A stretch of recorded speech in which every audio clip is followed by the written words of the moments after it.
Hi, welcome back. This is part 2 of pentatonic scales. Today we're going to show you pattern 2 of the pentatonic scales. We're also going to define what makes it major or minor. And we can do that within the first 2 patterns, since that will be the starting point for what defines it from here on out. Okay, pattern 2 is going to start with our first finger in the 5th position. It means our first finger in the 5th fret. Again, we're going to incorporate 4 notes per string, as I've done here. The pattern is going to start on the 6th fret, will be the A sharp. Mind you, we're still in the key of G. We're just connecting the pattern onto the original first pattern that we started. The pattern will sound like this.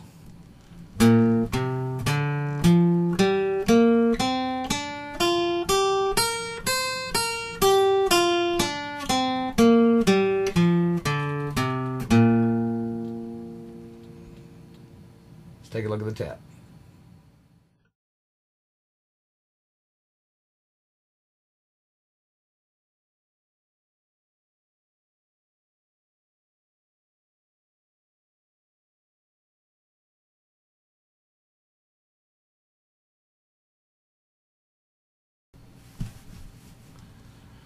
Okay, we've seen this laid out across the fretboard now.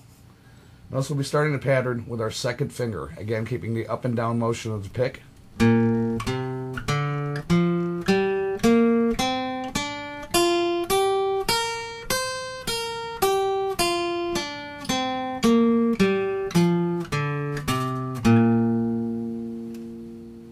Again, keeping it slow and even. Of course, once I always said you practice slow but articulate, you always be articulate. Anyways, the difference between major and minor. Starting the key off in G, we have a minor sound. It can be more of a bluesy in a sense in this case because we're using pentatonics. The minor sound has always had a sadder or darker song compared to a major sound, which is major pentatonic. If we played at the same root at G, changes our sound drastically. But the major and minor pentatonic scale are in fact the same scale. If we start off on pattern 1, we play in a minor. If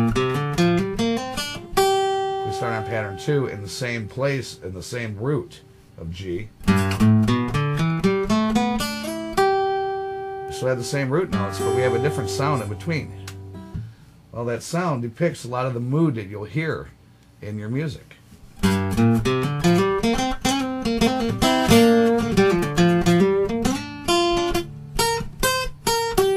We're just going up from pattern 1 into a position in pattern 2 to play.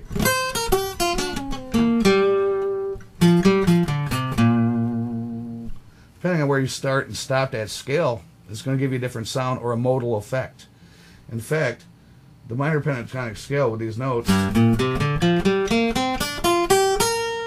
the same here as they are going up the neck. They're the same starting point of every scale we play. So in a sense, the minor pentatonic in its 5 patterns is a modal position, just meaning we start and stop at different places in the same scale.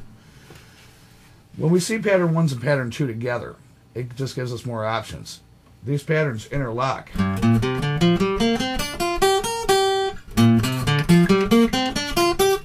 They share the same notes all through this area here, which I'm going to show you. We're going to put up the pattern 2 and 1 together.